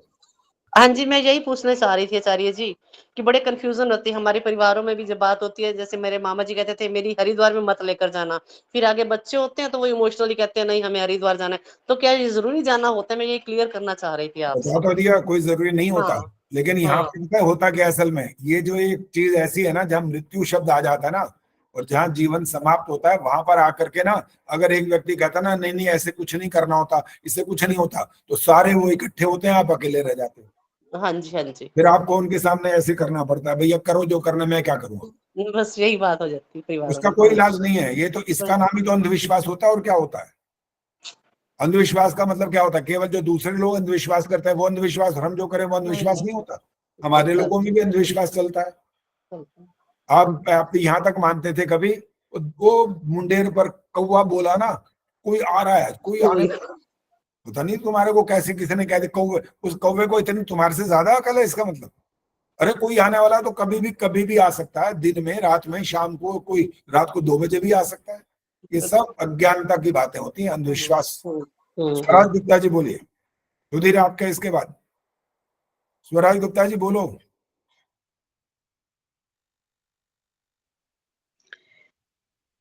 जी आचार्य जी, मैं कह रही हूँ कि अब हम देह दान करने लगे हैं जैसे, हाँ, तो ये 16 संस्कारों में तो नहीं आता जो पुराने 16 संस्कार हैं। ठीक है, तो क्या इसमें क्या उचित है, क्या अनुचित है? हमने भी जो स्वामी दयानंद जी का तो इसमें हमें कोई उपदेश नहीं मिला ऐसा कि वहां क्या करना चाहिए, लेकिन हमने अपने पिताश्री की जो हमारे स्वामी जीवनानंद जी थे उनकी भी देह दान की थी हमने जी। इसलिए की थी कि हमने ये टोटल मिला करके ना, उद्देश्य की बात होती है। देखो कुछ लोग ऐसे होते हैं जो शव को ले जा करके छत पर रख देते हैं, उनको पशु पक्षी कीड़े मकोड़े खा जाते हैं। वो तो आचार्य जी उनमें तो आपको प्रश्न नहीं करना, उत्तर सुनना है बस। अभी जी, अभी पहले पूरी बात सुनते रहो। इसके बाद कुछ लोग क्या करते हैं, कहते हैं जी इसको बहा देंगे, वहां पर वो पशु, वहां पर जो होते हैं मछली और ये सब आदि, वो खा जाते हैं शरीर को। तो जो सम्मान की जहां हम बात करते हैं, या हम उसके उद्देश्य पर जब तक विचार नहीं करेंगे तो हमें पता नहीं लग पाएगा कि बस असली बात का अर्थ निकलना क्या है। यहाँ जो आप पूरा देह दान जब करते हैं तो उसका उद्देश्य होता है, कुछ उद्देश्य होता है कि जो इस शव को चीर फाड़ करके डॉक्टर लोग इसके विज्ञान को समझेंगे और उसके बाद वो इस विज्ञान को उसके आधार पर आगे इलाज करेंगे, तो उद्देश्य सामने हुआ कि आपका उद्देश्य है कल्याण करना, समाज का उद्धार करना, कल्याण करना, इसलिए इसमें कोई दोष नहीं होता। और जो ऐसे ही जमीन में ऐसे ही गाड़ दें जाकर के, वहां पर जमीन खराब होती है, पानी में बहा दें पशु, वो तो खा जाते हैं, ऊपर रख दें तब भी ऐसे ही होता है, पक्षी नोच नोच के खा जाते हैं। तो ना तो उससे सम्मान होता है और ना एक प्रकार से जो वैदिक जो हमारा कुछ उद्देश्य है वो उसमें पूरा होता है। ये उद्देश्य ये वाला हमारे सामने होता है, तो इसमें कोई मैं तो दोष नहीं मानता। सुधीर जी बोलो। आचार्य जी नमस्ते। नमस्ते जी। आचार्य जी मैं कह रहा था कि जैसे ये कह रहे ना कि बस में एक टिकट ले लो और बस में उसको एक सीट खाली छोड़ दो। पहली बात तो ऐसा कोई रूल नहीं है, कोई भी जब सवारी कोई खड़ी रहेगी कि वो बिल्कुल भी कोई खाली सीट को नहीं रहने देगा। दूसरी बात, अगर हम गाड़ी में एक सीट रखते हैं तो अगर कोई ऐसी स्थिति में मरा कि कोई बैठ नहीं पाएगा, मतलब मरने की जब वो हालत होती है तो वो बेड पे था, तो फिर उसको पूरी सीट चाहिए, वो बैठेगा कैसे? उसको पूरी सीट चाहिए लंबी उसको लेटने के लिए, या उसके लिए एम्बुलेंस करो। तीसरी बात, अगर इतना सम्मान ही देना है तो फिर उसको अपने ड्राइंग रूम में रखो, वहां क्यों भेजते हो? आप अब एक मृत्यु वाली बात कर रहे हो कि जिंदे की बात कर रहे हो, किसकी बात कर रहे हो? नहीं, मैं जो उसकी बात कर रहा हूँ, जो लेके जाते हैं ना, ये कह रहे हैं कि जो उसके क्या लेके जाते हैं, क्या जो फूल लेके जाते हैं उसी की बात हो रही है, सीट पे रखना चाहिए। आप तो कह रहे हैं जो उसको तो लिटाने के लिए पूरी सीट चाहिए, किसको लिटाने की? एक्चुअल जिस टाइम वो मरा था उस टाइम अगर वो बीमार था, वो बैठ नहीं पा रहा था उस टाइम, वो लेटे लेटे मरा है, तो वो फिर उसके लिए तो वो बैठेगा कैसे जाते हुए? उसके लिए पूरी सीट चाहिए। अरे भाई, संस्कार तो यहाँ करते हैं, सिर्फ उनके फूलों, जिसको फूल बोलते हैं हड्डियों को, वो वहां लेके जाते हैं। तो फूल के लिए तो सीट मांग रहे हैं ना कि एक सीट अलग से होनी चाहिए उसके लिए। तो सीट बैठने वाली नहीं, अगर उसकी हालत ऐसी थी वो बैठ नहीं पा रहा तो लंबी सीट चाहिए उसके लिए। मतलब पूरी गाड़ी सुनो ना, इस समय हालत का कोई संबंध नहीं है यहाँ पर। जब वो मर गया, उसके एक गड़वी के अंदर, एक छोटे से बर्तन के अंदर सारी हड्डियां आ गई। तो आचार्य जी अगर सम्मान देना है तो फिर वहां क्यों, फिर तो अपने घर में रखो ना, सम्मान तो घर में ज्यादा मिलेगा। नहीं, सम्मान, खैर ऐसा सम्मान तो कोई नहीं देना चाहता कि इतना सम्मान दिया है, सारे सदियों तक ये घर में ही वो हड्डियां पड़ी रहे। कोई टिकट भी कटवा लो और फिर ये भी कर लो, गाड़ी अलग से रखो, सीट भी रखो, ये तो वाहियात की बातें सारी। कुल मिलाकर के अगर शरीर की जब बात करेंगे, जब तक जीवित है तो वहां जाने की बात खत्म हो गई। वो तो यहाँ संस्कार हुआ, उसके बाद एक पात्र में जो उसका, जिसको आप फूल बोलते हैं, वो रख दिए गए, उसके लिए अलग से सीट की कोई आवश्यकता नहीं है। सम्मान ये है कि आप उसको नीचे ना रखें जमीन पर, आप अपने साथ रखें, अपनी गोदी में रख लें, उसमें कोई इसमें फर्क नहीं पड़ने वाला। लेकिन इतना ही होना चाहिए। लेटना और बैठने वाला यहाँ कोई संबंध नहीं है उस बात से। लेटना है तो जिंदा जब तक है तब तक तो लेटना और बैठना उठना होगा, अन्यथा नहीं होगा। हाँ जी, और किसने कुछ बोलना है, पूछो। आचार्य जी, मैंने अपने, मेरे हस्बैंड की डेथ हुई है, 2 साल हुए हैं, मैंने उनकी राख अपने गमलों में डलवाई है, मैंने नहीं, कहीं ले जा गई और हस्तियां जो थी वहीं दबा दी, खत्म। हमारे पिताजी ने कहा था मेरी खेतों में भेजो, तो पिताजी की बात याद थी, मैंने अपने गमलों में राख डलवा दी है। ठीक है, वो जो स्वामी दयानंद जी ने भी यही कहा था, हे आर्यो तुम समाधि मेरी नहीं बनाना, मेरे तन की राख लेकर खेतों में जा गिराना, वेदों के पथ पे चलना, संसार को चलाना। ये था एक सीधा सिद्धांत। वो राख ही तो बन गई ना, उसके बाद आप हमेशा खेतों में डालें, गमलों में डालें, कहीं डालें, उससे कोई फर्क नहीं पड़ता। दो बड़े सम्मान कुछ इस प्रकार से दिया जाएगा कि वो घर पे ही रख लें वो पात्र, उसका कोई सम्मान, ऐसे सम्मान नहीं होता इससे। प्रश्न पूछना है। रोशनी बोलेंगे पहले, रोशनी। आचार्य जी, मेरा प्रश्न ये था कि जैसे आंख का खुलना और बंद होना, ये तो ऑटोमेटिक लगता है। जैसे कक्षा का समय हो गया, चलो भाई आचार्य जी क्लास शुरू हो गई, चलो कक्षा में बैठते हैं, हम अपने आप को आदेश देते हैं, खाना बनाना तो उस टाइम आदेश देते हैं, तो आंख का खोलना बंद करना तो ऑटोमेटिक लगता है, तो ये हमें पता नहीं चलता। क्या प्रश्न क्या निकला कि मतलब ये ऑटोमेटिक हो सकता है, ये मतलब है? हाँ जी, ये जैसे ऐसे ही लगता है देखने में तो। ऑटोमेटिक तो सांस भी चल रही है आपकी? हाँ जी, ये भी चल रही है ना? हाँ जी। तो ये आदेश कौन देता है? अब सुनो, अब इसका असली जो मतलब था ना देखने का, आंख खोलना और आंख मीचने का, इसका संबंध जैसे वहां जोड़ना चाहिए कि जब आप सो जाते हैं, निद्रा में होते हैं, ठीक है, उसके बाद जब आप सुबह उठते हैं ना, तो आपकी इच्छा होती है, तब आप आंख खुलती है, आपकी अपने आप नहीं खुल जाती। सपना ले रहे हैं तो भी आप वहां पर देख रहे होते हैं, वहां ये वाली आंख फिर भी बंद होती है, अंदर मानसिक रूप से कार्य चल रहा होता है वहां पर। तो यहाँ पर आंख खोलना और आंख मीचने का संबंध वहां पर जागने और सोने से है। और सामान्य रूप से तो ये तो पलकें हर बार पर ऐसे होता जा रहा है, पलकें तो बंद हो रही है, खुल रही है, बंद हो रही है, खुल रही है, ठीक है। इसका और उसमें थोड़ा सा जो भेद है उसको समझना है बस। हाँ जी, ठीक है, धन्यवाद आचार्य जी। ठीक है जी। आचार्य जी एक बात मैं भी कहना चाह रही थी। हाँ, राज चावला जी आचार्य जी नमस्ते। हाँ नमस्ते जी। पहले कैमरा ऑन करो। चावला बोल रही हूँ मैं। कैमरा एक ऑन करो, प्रश्न कैमरा ऑन करो। हाँ जी, हाँ बोलो। हाँ, मैं एक प्रश्न पूछना चाहती हूँ कि जो लोग देह दान करते हैं, तो जब इंसान की मृत्यु होती है तो पोस्टमार्टम करने वाले शरीर को, बॉडी को ले जाते हैं और उसमें से जो भी अंग काम के होते हैं वो निकाल लेते हैं। तो बाकी जो शरीर बचता है उसका क्या करना चाहिए? उस को भी मतलब आग के हवाले कर देना चाहिए या कैसे?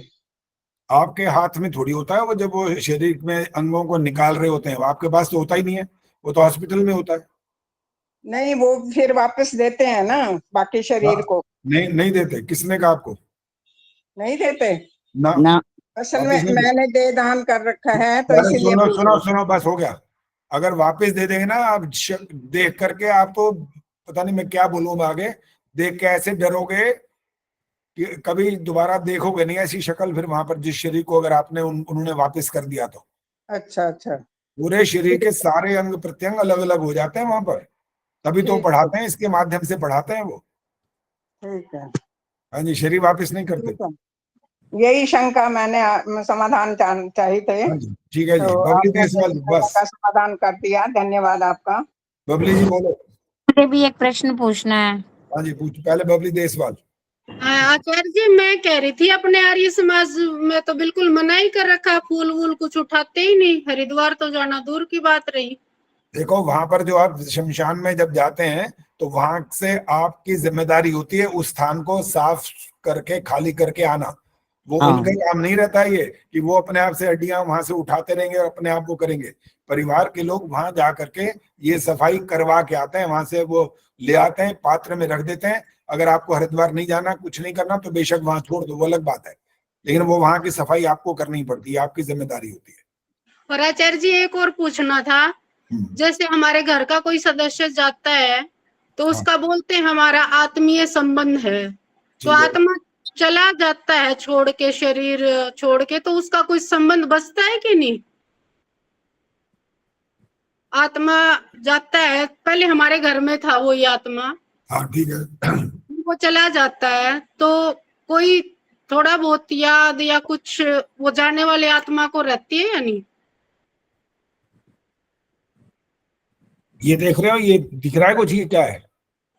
ऐसे ऐसे कर रहे हो? हाँ ऐसे कर रहे हो का मतलब है इतनी सी भी नहीं रहती ना। याद आत्मीय संबंध था हमारा। आत्मीय संबंध का मतलब होता है इस जीवन में जहां पर आपका भाई बहन, माता पिता, बंधु, ये सखा मित्र रिश्तेदार, ये है ना, यही आत्मीय संबंध यही होता है, बस इसके बाद कुछ नहीं होता। क्योंकि आप एक बार बताओ, जैसे आप ही हो, आप पिछले जन्म में कहां से आए हो बताओ? नहीं पता। आपके घर में बाकी लोग हैं, उन्होंने बताया वो कहां से आए हैं? नहीं कोई बता ही नहीं सकता। ये ऐसा वैदिक ईश्वर की व्यवस्था है ये, कि ये बात हमारे पल्ले पड़ नहीं सकती, कुछ भी कर लो आप नहीं जान सकते। इसलिए नहीं जान सकते कि आपकी जो आत्मा जिसको आप बोल रहे हो, इसका ना, इसकी योग्यता है अल्पज्यता, अल्पज्य है ये। और इसका मैं बहुत बार उदाहरण देता रहता हूं कि आपने अपने घर की अलमारी में स्वयं रखे अपने कपड़े ठूस ठूस के भरे हुए, और ढूंढने जाओ तो मिलते नहीं, वो गए कहां? खुद रखे अपने हाथ से, किसी और ने नहीं रखे। कोई चोर चकार नहीं आया कि उसने कहीं छुपा के रख दिया, आपने खुद अपने हाथ से रखे होते हैं और आपको मिलते नहीं है, और बाई चांस एक दिन बाहर पड़े पे मिल जाते हैं। हाँ जी। ये है आपकी अल्पज्यता का प्रमाण पत्र। तो जो पिछले जन्म या पिछले कई जन्मों की बात करें, उसका तो कोई औचित्य नहीं है बात करने का। इस जन्म का कुछ याद नहीं है तो वहां का कहां से याद हो जाएगा। अच्छा है याद नहीं है सब, पिछले जन्म का याद हो तो खाना मुश्किल हो जाएगा। पर यूं तो है आचार्य जी, जब उस जाने वाले को हम ज्यादा याद करते हैं तो हमारे स्वप्न में जरूर आता है, और कई दिन तक हम ना याद करते तो नहीं आता है, ऐसे कुछ वो तो होता है। आपके ऊपर है। तो आप कितना याद करो, आप चीजें जागते याद करो या सपने में याद करो। सपना तो कभी भी आ सकता है, किसी भी चीज का आ सकता है। ये तो आपके ऊपर निर्भर करती है बात। हाँ जी, धन्यवाद आचार्य। हाँ जी, अब जिनका गायत्री गुप्ता जी आई है। नहीं, पहले किसका नाम बोला था मैंने अभी? आचार्य जी मुझे पूछना था। हाँ, पहले पद्मा जी फिर गायत्री गुप्ता, बोलिए। आचार्य जी, कुछ जैसे ईश्वर भक्त होते हैं, वो अपनी नेचुरल मतलब जो उनकी मृत्यु होनी चाहिए वो ना होके वो जल समाधि ले लेते हैं, तो क्या वो सही है? किसकी बात कर रहे हो आप? सामान्य व्यक्तियों की? नहीं, सामान्य व्यक्ति नहीं, जो ईश्वर भक्त हैं, बहुत ही ज्यादा ईश्वर में विश्वास रखते हैं। देखो, उनकी योग्यता का तो पता नहीं अभी तक जो आप बात कर रहे हो। अब देखो, जो श्री राम की बात है, जहां तक जो प्रसिद्ध है, लोक प्रसिद्ध है, सबको मालूम है कि उन्होंने सरयू के अंदर जल समाधि ली थी। अब उन्होंने क्यों ऐसा किया, क्या ऐसा विशेष कारण था? उनके नाम के साथ जो आप भगवान शब्द का प्रयोग करते हो, और हमारे समाज के लोग तो समझते ना भगवान माने ईश्वर तो है नहीं यहाँ पर, लेकिन 6 विशेष गुणों से युक्त वो होता है। इतना बड़ा एक व्यक्ति को सम्मान मिलता है, तो सामान्य जो जन है वो उसको इतना बड़ा पद देख लेने के बाद, मिल जाने के बाद, इस रूप में उसको स्वीकार नहीं करना चाहते कि ये भी एक सामान्य, जैसे हम मरते हैं, हम मर गए, वैसे ये भी चला गया। तो इसलिए जो आप जिसकी बात कर रहे हो, हमें पता नहीं इसके बारे में उनकी योग्यता कैसी है। सिर्फ हमारे सामने इतिहास का जो प्रमाण है, हम तो उसी की बात कर रहे हैं बस। बाकी का हमको पता नहीं है कि ये क्या उचित है और क्या अनुचित है, ये नहीं पता। गायत्री गुप्ता जी बोलिए। हाँ, नमस्ते आचार्य जी। मेरा तो अलग ही प्रश्न था। हम तो डेली जो घर में हवन करते हैं उसकी राख को गमलों में डाल सकते हैं, पेड़ पौधों में कोई नुकसान नहीं होगा? गरम तो नहीं डालेंगे ना? नहीं, गरम नहीं, इकट्ठी हवन कुंड को खाली करते हैं ना कई दिनों बाद, तो डाल सकते हैं, कोई दिक्कत नहीं। हाँ, पौधे खराब नहीं होंगे। कह रहे हो ना, आप एक बार डाल के देख लो ना, इसमें कौन सा क्या है। डाल तो देते हैं मेरे हस्बैंड कई बार, पर अब की बार तो बहुत पेड़ पौधे खराब हो गए हमारे, जो पता ही नहीं बरसा गर्मी से हुए, खराब नहीं होते। राख डालने से खराब वैसे नहीं होने चाहिए। बाकी कई बार क्या होता है कि जो पेड़ पौधे जो वसंत ऋतु आती है तो उनका क्या स्वरूप होता है, बरसात होती है तो क्या स्वरूप होता है, पतझड़ होता है तो क्या स्वरूप होता है, गर्मी होती है तो उसमें क्या स्वरूप होता है, ये स्वरूप उन मौसमों के अनुसार भी कुछ होते हैं, और हम कहीं ये समझ बैठते हैं कि शायद इसका परिणाम है। हाँ, मैं इसलिए इसका प्रयोग अलग अलग समय पर करके देखो, बस उससे पता लग जाएगा कि इसका परिणाम था या कुछ और था। ठीक है आचार्य, धन्यवाद। आचार्य जी, खराब नहीं होते, मैं तो हमेशा गमलों में डालती हूँ। ठीक है जी। कुसुम शर्मा जी बोलो। आचार्य जी, मैं भी एक बात बाद में कहूंगी। हाँ जी, इसके बाद आप बोलना। चलिए कुसुम जी बोलो। बात पूछनी थी। आप वैसे सोचे कि कैसा क्वेश्चन है ये? जो इंसान चला जाता है उसकी फोटो पहले बात तो टांगनी चाहिए या नहीं टांगनी चाहिए? बहुत से लोग कहते हैं टांग को, बहुत से लोग कहते थे नहीं अलमारी में बंद करके रख दो। और सर जो लोग टांग देते हैं ना, उनको क्या, वो लोग, कुछ लोग बोलते हैं कि तुमने हवा में लटका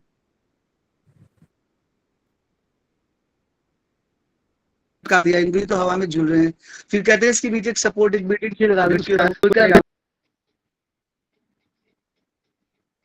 सर क्या करें? आपको हमारी बात सुनकर के माननी है कि नहीं माननी, पहले तो ये बताओ।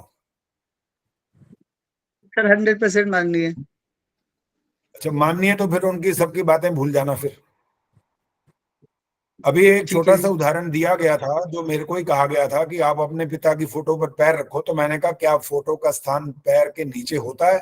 तो उस बच्चे ने भी जवाब दिया कि नहीं होता।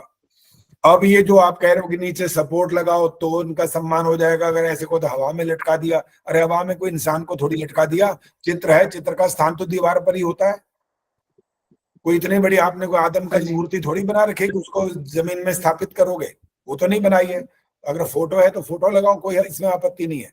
फोटो या चित्र का जब बात आती है तो चित्र इसलिए होता है कि उसको देख करके उनके गुणों का स्मरण हम कर सकते हैं, बस यही लाभ होता है। बाकी ना फोटो सुनती है, ना आपको आशीर्वाद देती है, ना आपके साथ कोई वार्तालाप करती, कुछ नहीं करती। उनकी यादगार बनी रहती है ना। राव चावला जी बोलना जरूरी था ये।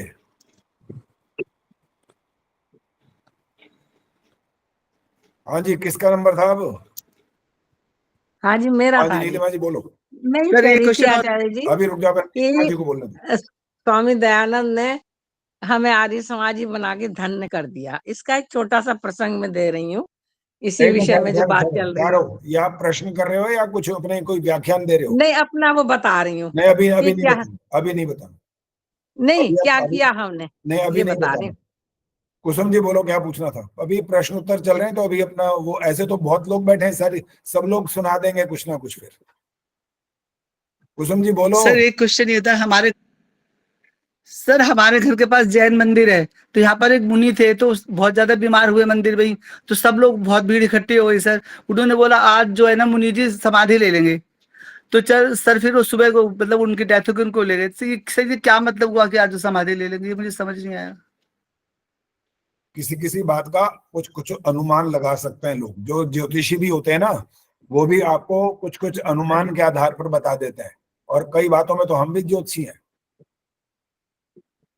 हम अपने स्कूल के बच्चों को बताते थे, बेटे तेरे इतने % नंबर आएंगे, इससे ज्यादा नहीं आ सकते। तो ये तो अनुमान की बातें होती हैं, तो क्या हो गया इसमें? कोई बहुत बड़ी बात थोड़ी है ऐसी। और वैसे को बता दिया तो फिर हो क्या गया इससे? अगर मान लो कोई व्यक्ति ये कह रहा है कि आज ये चले जाएंगे, तो उसकी योग्यता इस बात में थोड़ी है कि बता दिया। योग्यता तो ये कि बचा के दिखा। ये बता देना कौन सी बड़ी बात है? कोई बहुत बड़ी बात नहीं है। नहीं समाधि कैसे लेते मुझे समझ नहीं आई। सम्मानजनक शब्द है, बस सम्मानजनक शब्द है समाधि ले लेना। समाधि कौन लेगा? जब यम नियम आसन प्राणायाम सब करोगे तब होती है समाधि। केवल एक जीवन का समापन हो जाना ये समाधि नहीं होती है। हाँ जी रवि बाला जी बोलो। आचार्य जी सहोदर जो है वो सिर्फ सगा भाई को कहते हैं या फिर दूसरे जो कजिन वगैरह? नहीं, सगे भाई को कहते हैं, सह उदर, जो उसी पेट से पैदा हुआ हो। जी आचार्य जी धन्यवाद। चलो जी, अब एक आधा किसी ने और पूछना है तो पूछो। अभी सत्यार प्रकाश का तो कार्यक्रम बंद कर दिया मैंने, वहाँ उसको किताब पुस्तक बंद ही कर दिया। जहां तक पढ़ा है उसके बाद में परसों पढ़ेंगे। अगली क्लास में यही होगा ना, दशम समोल्लास? आचार्य जी हाँ अभी यही चलेगा जी, बीच बीच में जो चल रहा है ये भी चलता रहेगा। पुष्पा जी बोलो। आचार्य जी मैं पूछूं? नहीं ऐसे मत बोलो, पहले पुष्पा जी बोलेंगी पहले। जी आचार्य जी मैं ये पूछ रही हूँ, जैसे पुण्यतिथि पे हवन करवाते हैं उसमें माला चढ़ानी चाहिए या नहीं? माला तो चढ़ानी ही नहीं चाहिए। नहीं ना, यही पूछना था। वैसे मुझे पता है पर आपसे वो करना था थोड़ा सा। माला चढ़ाने का अर्थ तो वही निकला ना, जो व्यक्ति सामने उपस्थित नहीं है जी, और उसके ऊपर आपने माला चढ़ा दी, तो आपने क्या प्रकट किया? जैसे इसका उत्तर ये है, आप नमस्ते करो, अगर वो जवाब दे दे तो चढ़ा दो माला फिर। बस यही तो इसका रहस्य और है क्या? जो जीवित नहीं है उस पर आपने माला चढ़ाई या आपने उसको नमस्कार किया, तो सारी दुनिया नमस्कार करती है। देख लो, कहीं देख लो, जहां पर ये वाली रस्म पगड़ी वाली कार्यक्रम होते हैं, सारी दुनिया जाकर के यूं यूं करती रहती है वहां पर। अरे अज्ञानता ही और कुछ नहीं है। लेकिन इसको लोग यूं समझ के बैठे हैं कि अगर ये नहीं करेंगे ना तो लोग कहेंगे देखो कितना अभिमानी है ये। और इस अभिमान के एक आरोप से बचने के लिए वो वहां पर सर झुका देते हैं अपना, डरते हैं ना, इसलिए। धन्यवाद धन्यवाद आपका। आचार्य एक प्रश्न था। सुधीर बोलो, क्या बोलना बोलो। आचार्य जी मैं ये कह रहा था कि अभी कितने प्रश्न आए, आपने सबको संतुष्ट किया। मैं सोच रहा था अगर आर्य समाज ये स्वामी दयानंद जी ना होते तो इतने प्रश्न सबके होते तो क्या होता? मतलब इतनी अज्ञानता फैल जाती बहुत ही ज्यादा। स्वामी दयानंद जी नहीं आते ना अगर, तो ये जितने हम ये बातचीत कर रहे हैं ना ये सब, और ये जो हमारे माताएं बहनें ये जो बैठी हैं पढ़ी लिखी हैं सब, तो आपका स्वरूप ये होता नहीं। सबके अलग अलग मत होते हैं। अलग अलग क्या, एक में ही सब रम गए होते हैं। बहुत बुरा हाल होता। उन्होंने आज जगा दिया करके, उन्होंने जागृति पैदा की है, उन्होंने समझाया बताया। वैदिक ईश्वरीय ये जो ज्ञान है ना, ये है सबसे बड़ी बात। ये नहीं है कि किसी ने कहा ये हमारे भगवान ने हमारे खुदा ने हमको ये दिया, ऐसे नहीं चलता वहां पर। सर्वे भवन्तु सुखिनः बोलोगे तो लगेगा ना कि ईश्वर ने ज्ञान दिया, ये तो लगेगा कि ये ईश्वरी ज्ञान है। और आप कहोगे कि तुम नहीं मानते हमारी बात, हम तुम्हारा गला काट देंगे, तो ये ईश्वरी ज्ञान कैसे हो गया? अगर एक व्यक्ति आपकी बात नहीं मानता तो गला काट दोगे उसका? ये कौन सा ईश्वर का ज्ञान है ये? लेकिन जब आप सर्वे भवन्तु सुखिनः बोल रहे हो, ये तो लग रहा है कि भाई आप कह रहे हो सब सुखी हो, कितनी बढ़िया बात आप कर रहे हो। और केवल ये तो छोटा सा एक छोटे से मंत्र का उदाहरण दिया, बहुत मंत्र भरे पड़े जिनमें हमारे को पता लगता है कि हमारे ये जो ज्ञान मिला है हमें ईश्वर ने दिया है। ये मनुष्य का ज्ञान तो स्वार्थवश होता है, जो भी होता है स्वार्थ में डूबा हुआ होता है। आप अपने परिवार के साथ जब रह रहे होते हैं ना, और अपने बच्चों को पढ़ाते हैं लिखाते हैं खिलाते हैं पिलाते, सब स्वार्थ है ये। कहीं सोचो कि ये स्वार्थ नहीं है, बिल्कुल स्वार्थ है, सब स्वार्थ है ये। इस स्वार्थ से हम लग करके, स्वार्थ से जुड़ करके कोई पाप नहीं कर रहे, लेकिन अपना कर्तव्य करें, लेकिन है इस स्वार्थी, ध्यान रखना।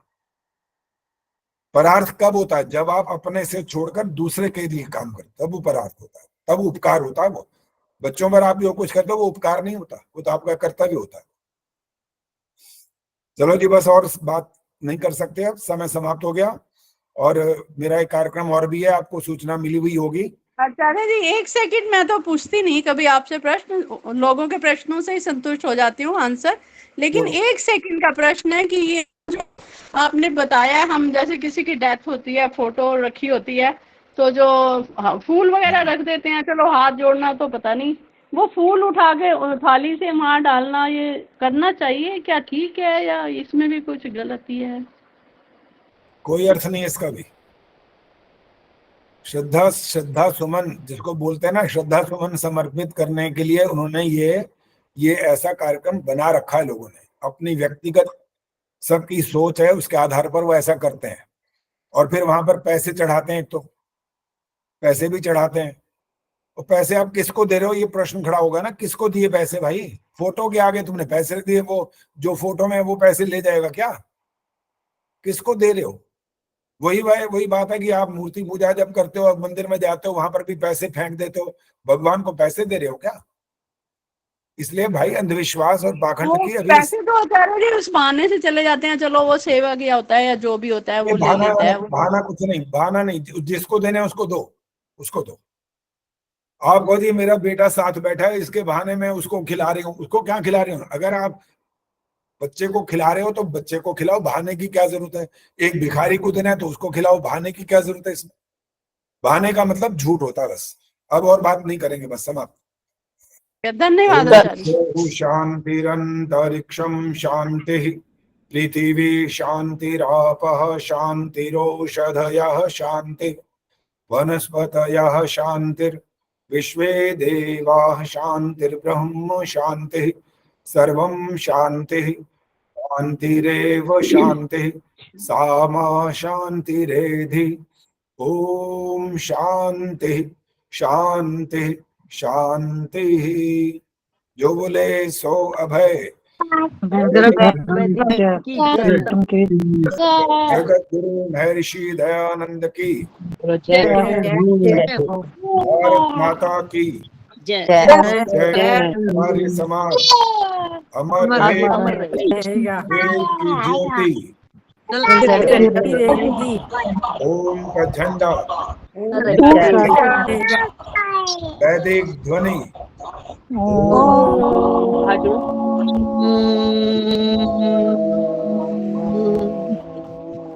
चंद्रकांता जी का जो भी ये बैठा है बच्चा सामने इधर, ये खूब अच्छे से जयकारे ऐसे कर रहा है ऊपर हाथ कर करके। बहुत बहुत साधुवाद, आशीर्वाद। सबको सादर नमस्ते। नमस्ते।